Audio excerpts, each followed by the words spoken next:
let's go right ahead with the two models. Take the Dekas model first, because this is a totally new product from Dekas. It just came out mid-June 2025, and as you can see, the packaging is very up to modern standards, and the model is out and it looks brilliant. Lots of details, very crisp, looks a lot like the prototype. A wonderful model. Okay, so let's compare it to the Hobbytrade model.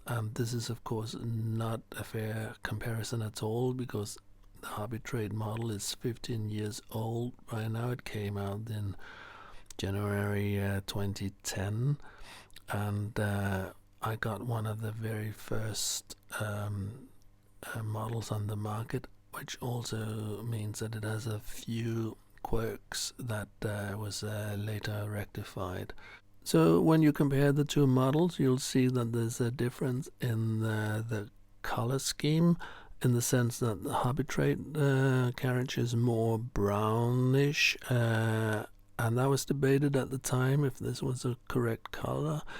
I don't mind there being a difference here, because if you look at pictures from the 1950s and 60s, you can clearly see there are variations in the color. So that's not my problem. The problem is the windows. You can see that they clearly lack the horizontal steel bar that defines the windows.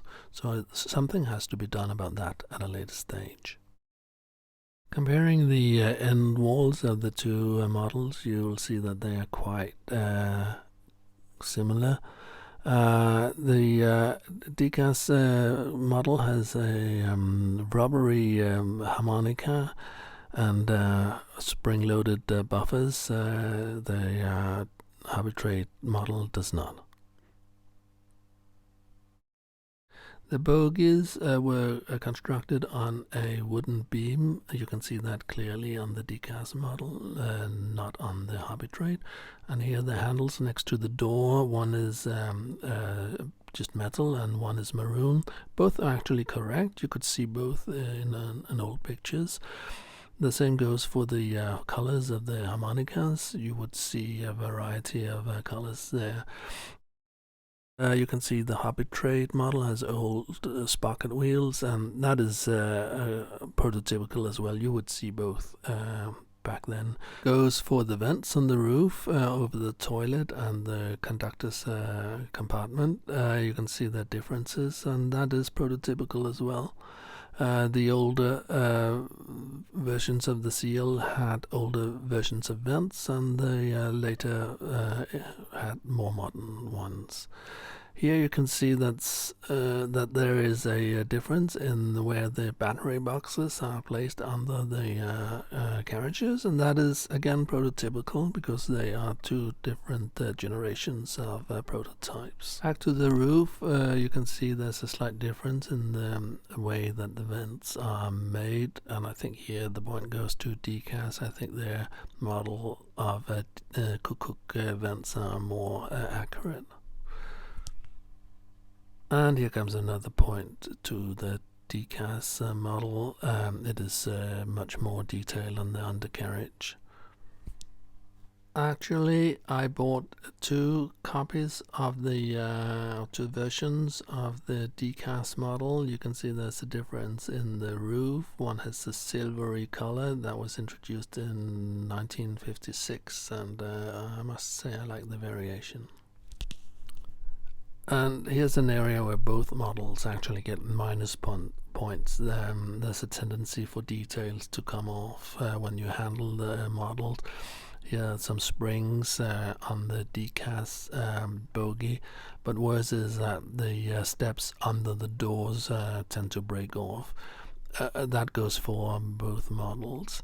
Luckily, this new Dekas model comes with extra steps, so you can actually fix it, but it would have been much better to have metal steps here. They are quite exposed. This is, I think, the right time to have a look at the history of the Class CL. The first ones were delivered in 1943, and as you probably guessed from that year, it was not an easy time. So that's why the Class CLs were actually classified as rebuilds rather than new constructions. The only reused part was actually the bogies, but the body was a totally new construction, welded steel from Scandia and Runners, while the State Railways' own workshops did all the interior fitting. A total of 168 Class CLs were delivered, the last ones in 1962. These were supplemented by 30 Class CLEs with luggage compartments, and from 1960 18 Class CLSs with steering compartment. Class CL was first put into the commuter service around Copenhagen, especially on the lines going north to Elsinore and Hillerød. Very often pulled by the Class S tank engine, nose first going north and then going with the back first back towards Copenhagen. Later on, CLs were spread to the rest of the country and very often pulled by the MO and similar rail cars. Alright, after all that, it's time to fiddle a little with the models. I like to put some passengers in the carriages, so that's what we'll do now.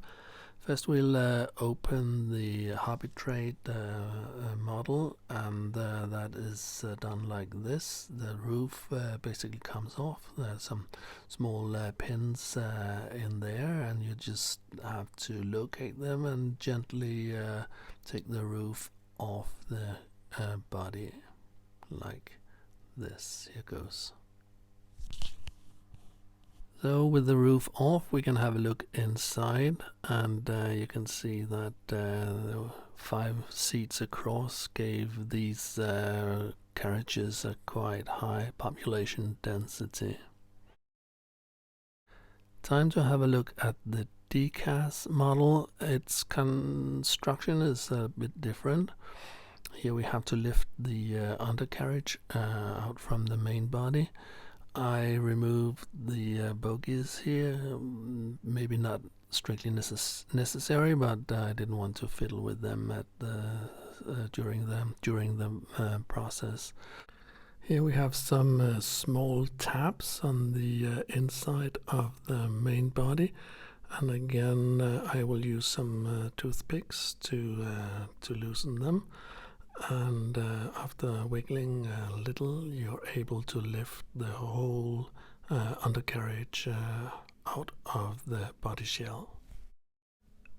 The undercarriage is made of die-cast metal, which gives the model a great weight distribution. The upper shell is made of plastic. Looking inside, you can see all the details, and I really like the conductor's compartment there, and look at the doors, how it's all very well made. The Hobbytrade model's interiors is not bad at all. It's totally acceptable. But here you can see the differences in design philosophy between the two models. Where the newer Dekas body is made together with the roof. You can see actually on the inside the Hobbytrade model gets a point for the light walls. However, the floor will have to be painted to match the Dekas model.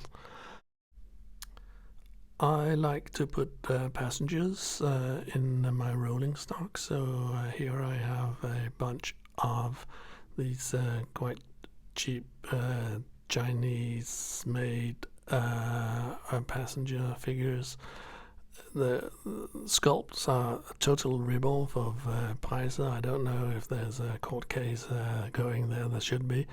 The colors as delivered is horrible, but you can simply repaint them as I have shown in earlier videos.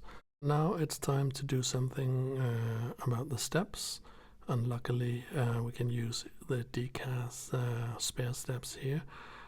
We will have, however, to operate a little because for the boogies to swing freely we need to cut the corner off the steps here. After that you just refit the step on the model, and I decided to glue it in place in order not to lose it again. Reconnecting the body shell with the undercarriage is quite easy. Here the weight really helps. It just more or less falls down into place, and a few clicks, and it's good to go. Of course I had to put the bogies back on, but no problems there either. And with all that, the model is reassembled.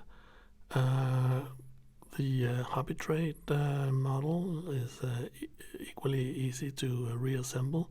Just put the roof back on and a couple of clicks, and it's good to go. Now, as pointed out earlier, these first generation models of CLs from Hobbytrade have a problem regarding the windows. So I am going to try to add a bit of metal color to replicate the bars on the double windows, and I'm using a silver enamel here from Humbrol and a toothpick. I think a toothpick will give me better control than a brush. So here we go. With that, it was time to do a bit of weathering. Not too much, used but not abused is my general approach. I started out with some panel liner here from Tamiya. It's a really nice product that makes details like the vents pop. For the harmonicas or corridor connectors, I used a homemade acrylic-based wash, mainly because I was not sure how it would react with the natural rubber that Dekas uses for this part of the model, but everything worked fine. Airbrush time. I usually start out with a layer of burnt umber, and I add some dust or dirt color to that. I then add the characteristic stripe down the roof center line that you would see on most rolling stock in the age of steam. Finally, I add some weathering powder here to the undercarriage and the bogies, and that really removes all hints of plastic. Final stage is adding a bit of grease and oil to the buffers. And with that, I will leave you with some pictures of the finished models in some diorama settings here.